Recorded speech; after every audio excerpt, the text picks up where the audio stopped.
Yes, it is true. This video of just seen, it is President William Samoei Ruto being heckled in Isiolo on Thursday during his tour on the northeastern frontier, whereby he did lots of promises. And when he reached to Isiolo, the resident just said, "No, Mr. President, all you've been doing is peddling that culture of lies and fulfilled promises. The other day you are here, you promised lots and lots of things. None of them has been achieved." You see? So those are the kind of things that when you see the population heckling the president, really tells you that the situation on ground is really bad. That is even when Peter K. Salastia, the MP for Mumias East, was telling Mr. President, the people who are advising you, the advisors you've put in place are really messing you up because they're not performing their duty.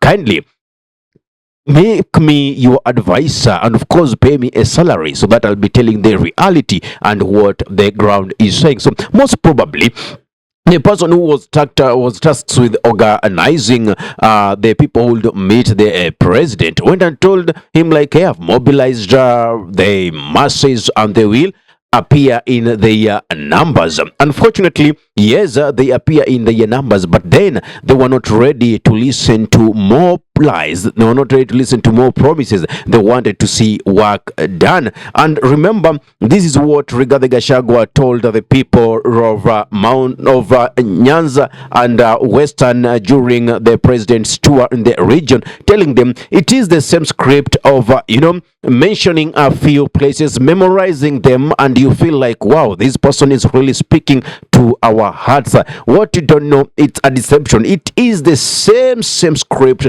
that is being played over time and again. And now they do say mjinga kirevuka mrevu yu mashakani, and that is what is happening right now. I don't know what other strategy that William Samoei Ruto will be using to convince people that he is the best candidate, he is the best person to become the president. Kwenda kula mawe, itoke kula mawe, iende mpaka Modogashe, na baadaye iende kwa njia, iende mpaka Mandera.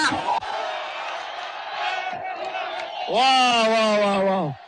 That said, and not final, Governor for Siaya, that is Agribob James Orengo, told Kithure Kindiki on his face during the business summit in Kisumu that you don't need to tell and convince Kenyans that the government is working, that the government is performing. All you need to do is let them feel the effect, just like they felt it during Mwai Kibaki's era. Nobody was coming to convince the citizens that the government is working. They could feel it, even though, yes, there has never been a regime whereby the populace does not complain. Yes, they do. But there are things that they always, come later on and realize and tell guys, you see, even Kibaki was much better, because during Mwai Kibaki's era, that is when we saw Super Thika Highway, we saw infrastructural development, we saw free primary education, the health sector, things were moving smoothly, even if not 100%, but there is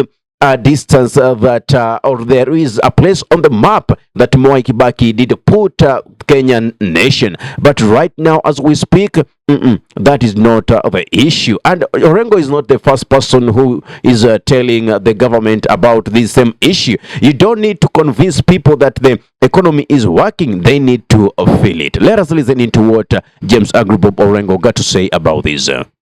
If people feel good about what is happening, they don't need to be persuaded. They don't need to be persuaded.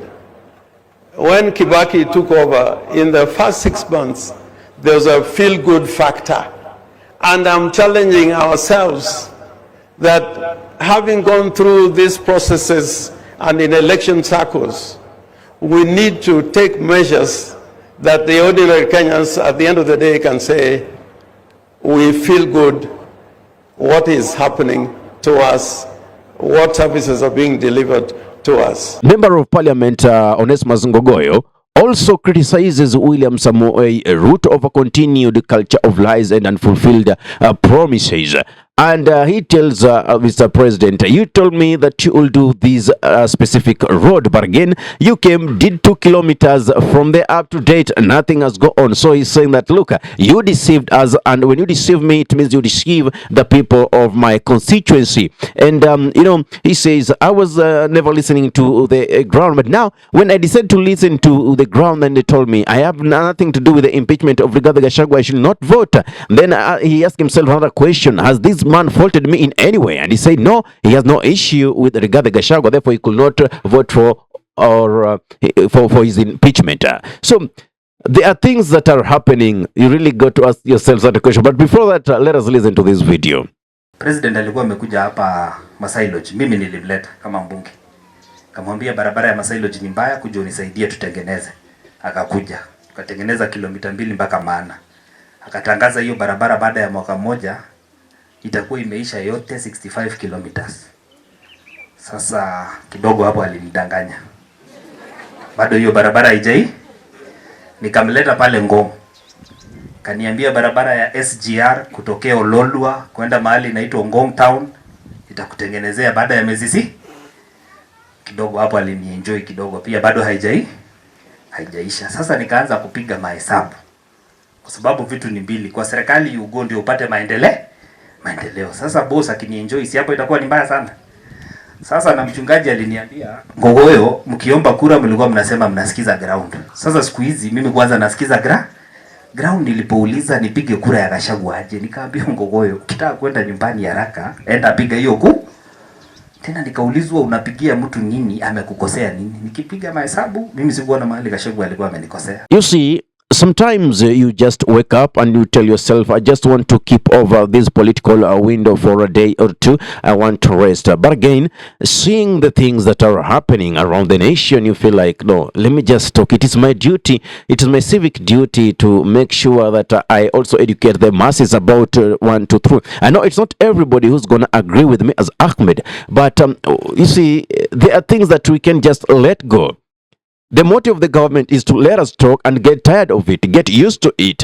But no, we are not going to be tired of talking. We are not going to be tired of criticizing. Whatever bad thing that is happening, it is us to come and put it to the public light so that you, the mwananchi, you, the common citizen, might be able to understand the actual truth that the government is putting into. This is operation, and you as a citizen, you have a duty to vote against operation come the year 2027. No matter what strategies they use, let us stand tall together as one, speak one voice. Let the Ubuntu spirit in us reincarnate or re-evaluate itself and come in a much stronger way, so that we can show these uncouth leaders the door and elect leaders who are going to help us. This is one statement that I did put in place that I say, when you compare Africa to the resources it has, then Africa is too small for it to be underdeveloped. And that is my concluding statement. I don't know what's your take. I don't know what's your thought. Give us your